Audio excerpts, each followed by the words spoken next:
College Hoops, Coast to Coast. We are back with head coach from Denver University.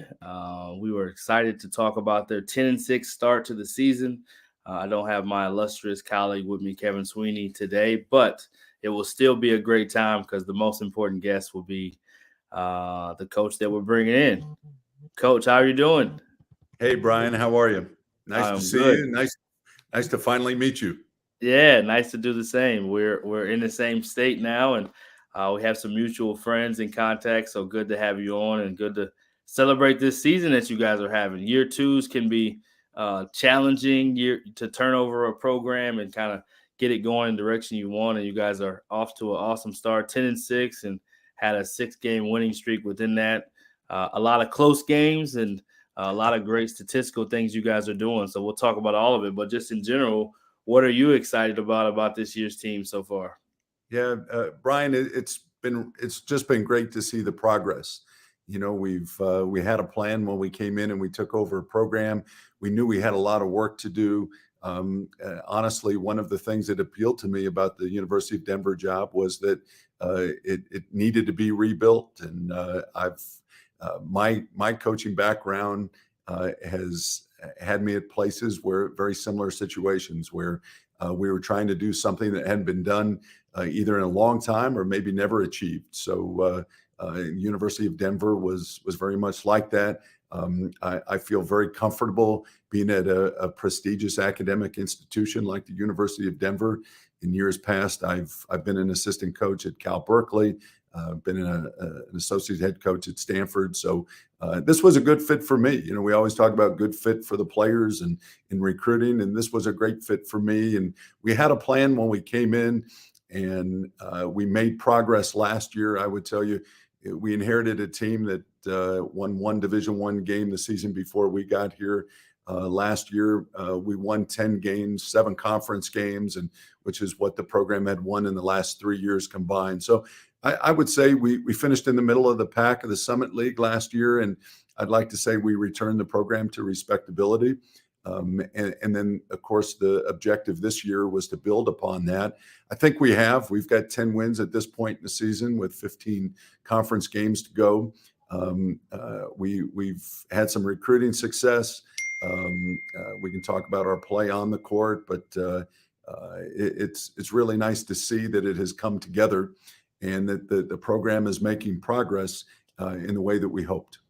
Yeah, absolutely. Talk about the university, coach. Not everyone knows about DU. Obviously, you talked about kind of the prestigious academics that you've been in your background, but Right. talk a little bit about what makes DU a special place. And then, if you don't mind, also just adding to that, what is the culture of DU basketball under you guys' staff and you guys' vision?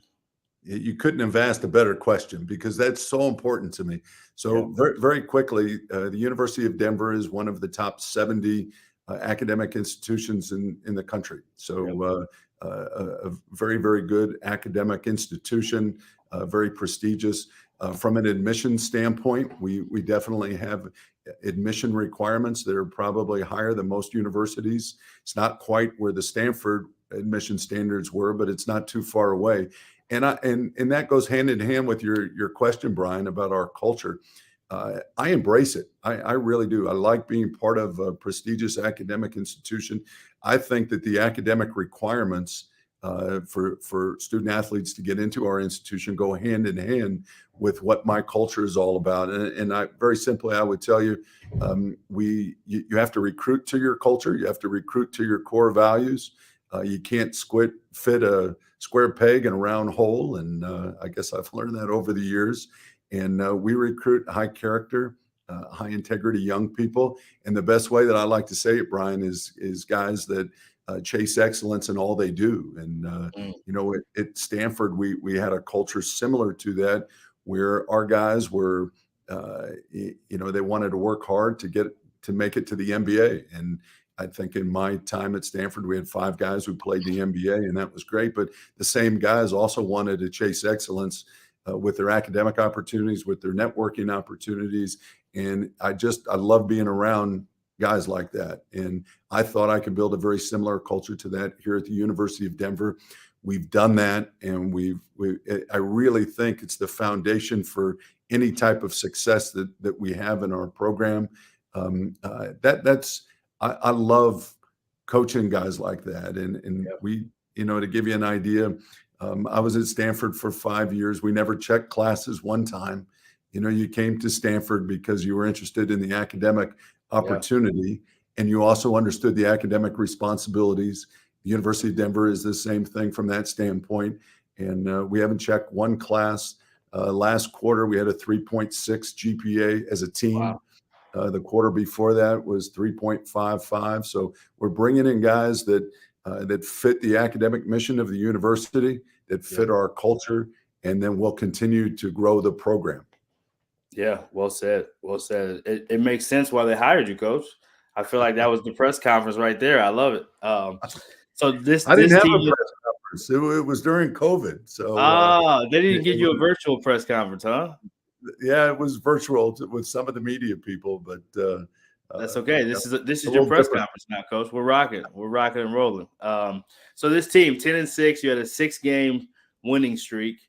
You're shooting 50% from the field offensively, which is incredible for any team at the college at any level. Almost 7 guys in double figures. You got, I think, 3 in double figures, and then 3 at 9.9 or 9.8 or 9.7, and then Yeah, another at 7.2. So almost 7 guys averaging double figures, sharing the ball very well, scoring the ball very well. What do you attribute to those specific things? We'll talk about the defensive numbers as well, but what do you attribute to those specific things? And you have to have some talent to be able to do that, and you got to have some good offense.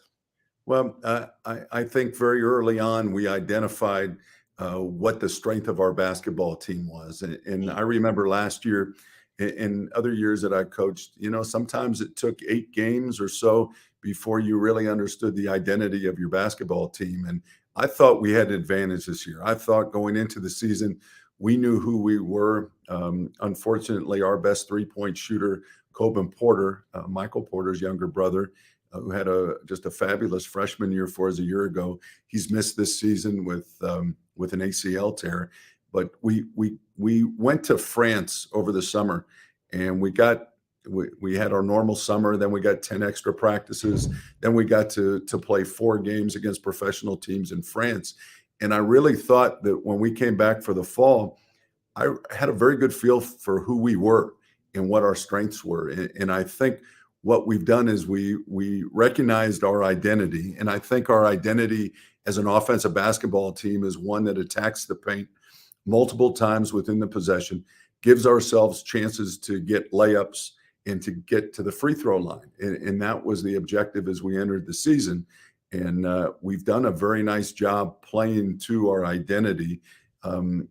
Really up until about 1 or 2 games ago, I think we were second in the country in offensive field goal percentage to Arizona, shooting 50. I think it was 53% from the field through 14 games.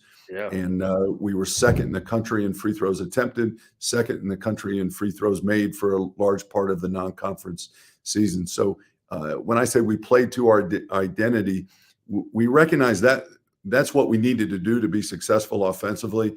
And to the guys' credit, we played to that every game, and we didn't deviate. And so it's very nice to see. And of course, for that to happen, for you to have a shooting percentage like that, you have to, unselfishness is one of our core values, and For sure. you have to conduct yourself that way, and you have to play that way, and we really do. There have been times this year when 7 guys have actually averaged double figures for us. So it's all of those things contributed. I thought by recognizing our identity early in the season, it might help us have some success early on. I think it has.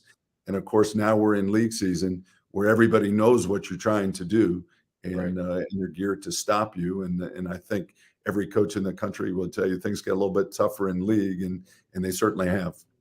Yeah, they do get tougher in league. And kind of speaking to what you talked about with the free throw attempts or free throw kind of being a part of your game plan, I believe you're 18, almost 20 free throws attempted per game, which means you're getting there frequently. So to go with your 50% shooting and then getting to the line that frequently, I think you're plus 7 from your opponents as far as how often you're getting there, which is a huge thing. And then the talk a little bit about the unselfishness. You're averaging 75 a game.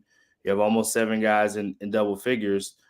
You have to be playing at a certain pace, though, for everyone to get these opportunities. It's clear your team is unselfish.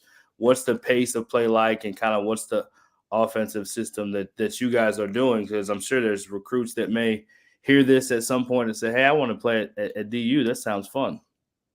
Well, it would be my preference to attack a defense that's not set every time, as opposed to walking the ball up and slugging it out 5-on-5. And a year ago, we weren't able to do that because we weren't great on the defensive glass, and we went out and we recruited really well, and we really have a strong front court this year, and we have a rebounding advantage. I think we're the best rebounding team in our league, and that has allowed us to run and look for opportunities. And our first look would be for primary break opportunities, 2-on-1s, 3-on-1s, 3-on-2s, and Justin Mullins, who's a freshman for us, a 6'6" wing from Chicago, is so good in transition. And Tommy Bruner, our point guard this year, has really done a nice job running the team and scoring. He's also second in assist in the conference, and he does a great job in transition. So I'd like to play in transition even more, but we've certainly made that a big part of our game this year, and we continue. We look to build upon that for sure. Yeah, the numbers kind of speak very well to that. And then the glass numbers you talked about, that was the one defensive stat I wanted to bring up, is the +5 on the glass, leading the conference in rebounds. Again, that leads to the break, but that also says something about you limiting teams to one shot. So that means your defense is good in that area, which is a huge one. Rebounding is as big of anything indicator for winning. What do you attribute that to? And is that a part of your program, or is that just something that happened naturally from having good players? No, Brian, I really like to think that what you see is part of the plan, and it's been an objective we got done with last season, and we said, we made significant progress in the program, but we certainly identified what we thought were deficiencies and wanted to work on them through our recruiting efforts. We thought we needed to really improve our rebounding. And Toko Teyama was a 6'9" freshman last year from Finland, led us in rebounding. Toko just continues to steadily improve. He's done a really nice job in his sophomore year. Next to him, we added Lucas Kasunas, who is a graduate transfer from Stanford, someone that I recruited and coached at Stanford for 3 years. And Lucas has done a great job. He's averaged about 10 points a game, and he's 6'10", 260. Probably as strong as anyone in our conference, and then Tyree Corbett, who's 6'7" with a 7'1" wingspan, who's really athletic, and Tyree, I think, is leading the conference in rebounding. So we certainly identified that was an area that we needed to improve in, and we thought if we did that, there would be so many other beneficial things, from, as you said, closing out defensive possessions, not giving up second chance points, to be able to get out and run and look for primary and secondary break opportunities. So we've certainly benefited from all of those things by strengthening our rebounding. Coach, what's the part about all of this? Of course, you're a builder. You mentioned that. You've mentioned your background in the different stops. What's the part about it so far that is the most exciting, and what do you look forward to continuing to build upon? Yeah, I would tell you that to have an opportunity to do something that's never been done before, that is the lure, that is the enticement, that is the excitement. Every day you go to work, you think, we could be part of the first basketball program that goes to the NCAA tournament in the Division I era at the University of Denver. Yep. And honestly, that's something that we presented to our players in the recruiting process, to say, that's you have an opportunity to do something here, and that's never been done before. We talk about legacy and just, if we have that level of success in time, that will always be attributed to the young men that did that. It was whatever it might be, the 2023 team that, that broke through and did it. And, everyone associated with the university will always remember that. So I think that is, if you're a competitor, you like those situations. Absolutely. And it seems that all of my coaching stops have been at places where we've tried to do things that hadn't happened in a while, or that had never happened. And that certainly would be the case here. And that's exciting to be part of it. It's exciting to see progress, because with each step you take forward, you feel like you're getting closer to your ultimate goal. But that's appealing to me, my coaching staff, and the players in the program. Yeah, it seems like, Coach, it's so easy to want to step into programs that have already been good, keep it winning. But some reason you're energized, it seems like, from talking to you before and then now, by this idea of creating and building and changing. And where does that come from? And speak a little bit to that so people can kind of know a little bit more of your heart. Well, Brian, I think as a coach, maybe as a player, I've always said you're either a sustainer or you're a builder. Yeah. The young men that go to UCLA have a wonderful opportunity there to play at a marquee program in the country. And what they're trying to do is sustain the high level of success that they've always had there. Yep. My background has been such that we're trying to build programs back to a high level and do things that hadn't happened before. And that's the case here. And, being a builder, it's just the way my career has fallen. My first college job was at Cal. And in 1990, we made the NCAA tournament for the first time in 30 years there. So it just, and maybe it was that, and, the gratification and the satisfaction, that you get out of doing something that hadn't been done in a long time. Right. That really appealed to me. And, it's my next stop was at Illinois State, and we won back-to-back Missouri Valley Conference championships, regular season tournament, and NCAA appearances. And I think it's the only time it's happened in the 110-year history of the Missouri Valley Conference. So when I was at UAB, we made the NCAA tournament in our third year, and we were a 14th seed, and we knocked off Iowa State, which was a 3 seed in the tournament. So, those things have, I don't know, God has placed me in those positions, and I've enjoyed the work that went into making them relevant and having the success. So that certainly is our goal here.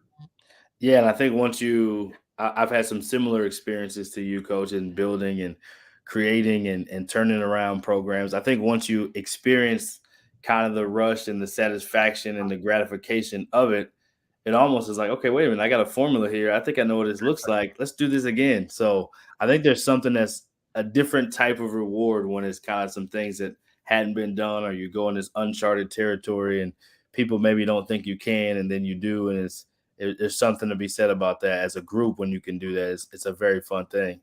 That's very well said, Brian. That's exactly it. Do you think, humbly speaking, of course, but is this ahead of where you thought in year 2 a little bit at this point in time? Did you think it would take longer to at least get on to have the success of like a 6-game winning streak and have 10 wins already at this point in the year starting January? Yeah, it's you have a plan as a coach and as a coaching staff, and what you want to see is continued progress, and you want to see that you're doing things that haven't been done in a long time. And it's the guys take pride in it. I will absolutely tell you that. I think it was the first 6-game winning streak that the schools had in over a decade, and the guys take pride in that. They're doing what we brought them in here to do, which was impact change and make progress in the program and grow the program. Very recently it came out that it was the first time since 2011 that the program had 10 wins prior to the first of the year. And, I think the guys on the team take more pride in that than I do. it's this is what we came here to do, and Yep. we're making progress, and it's nice to see those little victories, I guess would be the way to say it. And as far as are we on time or on schedule, I like where we are right now. Yep. We need to finish the season strong. We have a really competitive conference. We may not have, well, I don't. We just played Oral Roberts, and they're really good. Yeah, I mean, they are they really are. good. There's a reason that they're favored to win our league. They have 4 guys who were on the Sweet 16 team, Yep. who were a basket away from getting to the Elite Eight, and boy, they One of them is as good a player, excuse me, coach, as anyone in the country. without a doubt, yeah, Max Asmus, and what a great face of the conference. Max is by all accounts just a wonderful young man, and Yep. you love to. I told him when I saw him in the handshake line, I said, I root for you for every game except 2. Yep. And Absolutely. he's just he's just a really, really nice young man, and you like to see those kids have success, and that Paul's done a great job with their team.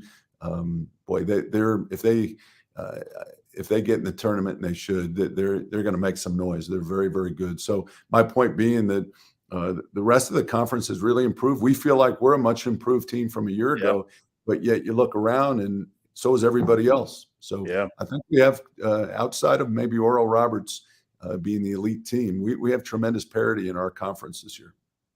Yeah, and quick shout out to Max. He is from Dallas, so we always like to show love to our Texas guys. I'm from Dallas, so and those guys are near and dear to my heart. And Coach Mill's doing a terrific job. Talk a little bit about the league. The league is a kind of an underrated league, a very highly skilled league, a very good offensive coached league. What is the league like that you would want people to know? Boy, you hit the nail on the head, Brian. It is a highly skilled league, and we've briefly talked about Oral Roberts. I mean, they have no deficiencies in their game. They have quality depth. They have experience at a high level. They've got transfers from Kansas, from Arkansas. And Paul's done a wonderful job of putting it all together. But beyond that, South Dakota State 1 year ago went undefeated in the league. And they could have gone deep in the NCAA tournament. They got off to a slow start against Providence in the first round, but they were really good and would have beat a lot of Power 5 teams. And North Dakota State has had a wonderful run, and the teams in the league. It's a well-coached. All the teams are very well coached, highly skilled. Every team seems to have excellent shooters. They move the ball. Teams play intelligently. Seem to have a lot of big guards, and you see a lot of the back downs, and I know everybody's seeing that around the country, but we seem to see a lot of that at the different positions. And I know a year ago, Sam Griesel played, and boy, it was very difficult at 6'6" as a point guard, trying to keep him from backing you down. But teams kind of utilize that with their big guards, and if they feel they have a mismatch on you, then they'll utilize that and spread the floor. Johnny Tower at St. Thomas, who we're getting ready to play.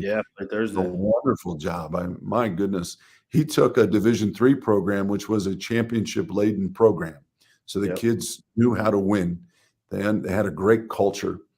Johnny had been there a long time, and almost seamlessly made the transition to Division I. We're getting ready to play them. They've made the 9th most threes in the country. They average about 10 a game. They shoot almost 40% from 3.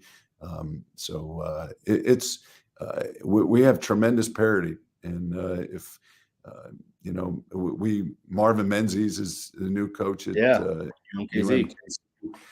We had a triple overtime game last week against them. You guys were able to win that one. Yeah, and he came up to me after the game. He said in the second overtime, he said, I leaned over to Joe Esposito, my associate head coach, and I said, it's just too bad someone's going to have to lose this game. Yeah. Yeah. 55 minutes, both sides competed so hard. So it's very challenging. And for us to continue to grow as a program, we need to have some success in our league play and build on what we did a year ago. Yeah, for sure. Well said, Coach. I appreciate you sharing that insight to the league. Kind of wrapping up a little bit, player-wise, you talked about the standard of excellence. You talked about the character, what matters to you in attracting young men that have that kind of responsibility, character, standard of excellence, academic excellence. What's the basketball player that you look for? What does that player look like for you when you're out recruiting? And it feels like your roster has some versatility from all over. It's not necessarily just in the area. Are you interested in the Rocky Mountain region? You're interested nationally, it seems like. Do you do transfers? Is it more high school? What's your kind of recruiting blueprint? Yeah, great question, Brian. And I would tell you, the basketball player we're looking for has the qualities we've discussed. So it's the integrity, the character, the academic excellence. And now you have to find guys that make you better as a basketball program on the court. And I would tell you, I love length and versatility. We felt that was an area we needed to improve on from a year ago, and we certainly have done that. I will also tell you, as we build our program, with the environment in college basketball today, with the portal, with the NIL, all of that, you see coaches all around the country in programs. Every year, they're turning over 10, 12 scholarships. And I wanted to try to do what I could, not to coach a new team every single season. Yep. So I thought bringing in young talent and developing them was an integral part of building a program, and not coaching the team, but actually building a program. So a year ago, we brought in 3 freshmen in Coben Porter, Toko Teano, and Tevin Smith from Danville, Illinois. And all 3 had the opportunity to play, which is just wonderful for freshmen. Yeah, for sure. You don't grow as a player until you get minutes. Exactly. And all 3, they earned the opportunity, and then they made the most of it. All 3 averaged double figures for us. That this year it came along, and we retained those. Retention is such a big part of it now too. Huge. We also had a 6'8" freshman that we really like, Pedro San Vicente, from a year ago. He's back as a sophomore. And this year we brought in Justin Mullins, a long, versatile player, 6'6", probably 6'10", 6'11" wingspan. Justin's averaging double figures for us. And we have Dan Mukuna, who is a freshman from Germany. Hasn't played a lot this year, but we sure think highly of him. He's a 6'8" perimeter player. So, I guess the foundation of young players and developing them, and then the length and versatility. And we're still striving to get to where I want with that, but we've certainly made significant progress. And then you use the portal for specific needs. We used the portal this year to bring in Lucas and Tyree, Tommy Bruner, our point guard. So as I look at our recruiting situation, and and being as honest as I could be, you never know until the season is over and kids make their decisions. But we certainly have a retention plan that I would tell you is 24/7. We think about it, and I think the guys have a nice quality of life here at Denver. I think they enjoy being part of a major metropolitan area. There are a lot of things to do. It's a great pro sports town. The university is wonderful. It's a very intimate feel, so that they enjoy life here.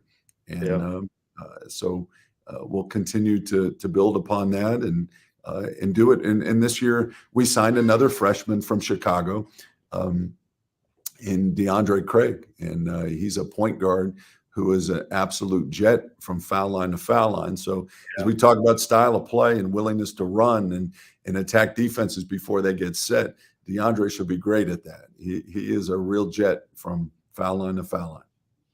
Yeah, the Chicago roots go a little bit to your time as a high school coach there in that area. I would imagine that comes from where some of those recruiting connections come from. Um, so we always ask a funny story. So we'll ask that at the end. One funny story. It can be a dad story. It can be a coaching story. We'll ask that part. But you've been so gracious to share about your program. The ultimate vision, it feels like, is to do some things that have never been done there at Denver. What would be some of the other things you would just want people to know, maybe about the program, the university, or about the vision you have before we let you go, as you're 1.5 years into your plan? Yeah. I guess I would lean on what our number one core value is in our program. And, we talked about fit before. Our Yeah, most important core value is integrity. And I would tell you that that's who I am. That's who I've yeah, tried to be, not only as a coach, but as a father, as a husband, yeah, as a dad. And you have to.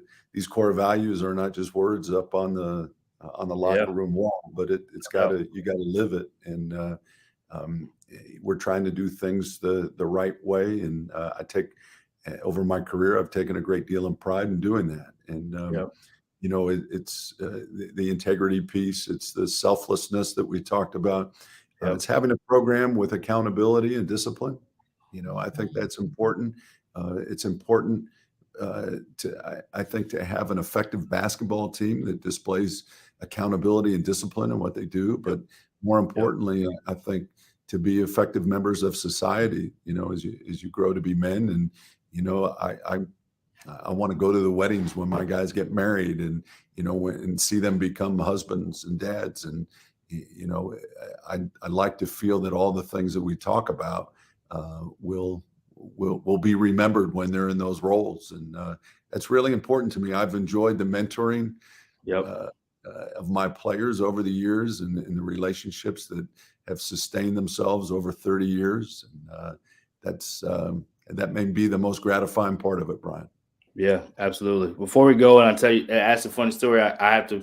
I'd be remiss if I didn't ask about your staff. If you can share about your staff Sure. before, and then any funny story you have for us, or a good story, because sometimes funny is hard to draw on the spot. So I'll leave you with those two before we go. Have a wonderful staff here. Rob Zawi is now he's been here both years with us. Rob had some experience working with Coach Musselman at UNLV, and he had worked with Dietrich Taylor at Cal State, not UNLV, but at Reno, Nevada, and then worked with Dietrich Taylor at Cal State Fullerton. Rob is just terrific, has a wonderful offensive mind, does a tremendous job in recruiting, has a wonderful work ethic. Rob Williams is an assistant coach here. I coached Rob at UAB, I guess about 11 years ago. Yeah, And when we talk about being tough and playing with a sense of physicality, I don't have to look far to give them an example. That right. was Rob and the way that he played. And we had some great moments at UAB that he was a part of. And it's wonderful having that background with Yeah, with an assistant coach that you coached at one time. and And then Jerry. He went back and coached at UAB, and when I was at UTEP as an assistant coach, he was at UAB, and so yeah, I got a chance to get to know him well. Great human. Yeah, absolutely. And Jerry Brown joined us this past year. Jerry was at the University of San Diego for 3 Yep, seasons as an assistant coach, and before that, he was briefly at Stanford during my time there. So that's yep, how Jerry and I got to know each other. And I would tell you, as a head coach, you look for different things in your assistants, but the one thing that I really look for is guys who are good role models yep, to our young people in our program, guys who are good mentors to the yep, young people in the program. And my 3 assistants certainly do that. And then Ari Stern is our director of ops, and Ari spent some time at Duquesne, is doing a wonderful job for us. yep. And he's just hitting his role out of the park for us. That's awesome. Thank you for that, coach. And so now the drum roll for the funny or good story that we end with. My goodness, I wish you gave me a little bit of time to I think know about I should have gave you, but sometimes too it's many fun years. to put it on the spot. So whatever comes naturally, though. You know, what I'll tell you is my first experience at the college level was with Lou Campanelli. Okay. And Lou Campanelli, who he's recently fallen in some poor health, unfortunately, but so many good times with him. And we were part of 1990. We made the NCAA tournament for the first time in 30 years. But he did what we're aspiring to do here. He took a perennial 9th, 10th place team in the Pac-10 at the time Yep. and turned them into NCAA tournament teams and top 25 recruiting classes. And my first year there, Kevin Johnson was the point guard, and Yeah. my last year there, Jason Kidd was the point guard. Those guys are So pretty good. wonderful. Yeah, we had the position covered, but wonderful times. I'll just tell you, one of many things that I took from Lou was just that success is really, really fragile. Mhm. And when you have it, you need to enjoy it. Yep. And it's, you can turn the page, but take a moment to enjoy what you worked so hard to achieve. And, when you have those moments, whether it's a locker room celebration, whether it's taking time to just, share with the team that you've achieved an objective that you've had, Yep. and thank them and make sure that they, that they understand and acknowledge all the hard work that went into that. Lou was just great about that. We enjoyed those moments. And then the next day we turn the page and we work harder to create new ones. But I've thought of Lou a lot lately since his health has been poor. And boy, that's one thing that I think about all the time, as I'm coaching my own team, is the lessons I took from him. Coach, well said, and we appreciate you taking the time, and this has been awesome. And hopefully more people know more about the Denver program and what you're building here, and we're excited to continue to support from afar. Obviously, an in-state person, so we're rooting for you and to keep doing a great job. And it's obvious how you've built it and how you've had success, and excited for future success for you. And then we'll let you have any last words before you go. And Brian, thank you very much. It's been a pleasure meeting you. I've heard so many nice things about you over the years. And as you said, we have some common friends, and appreciate the opportunity to talk about our program here at the University of Denver. Thank you for giving me that platform.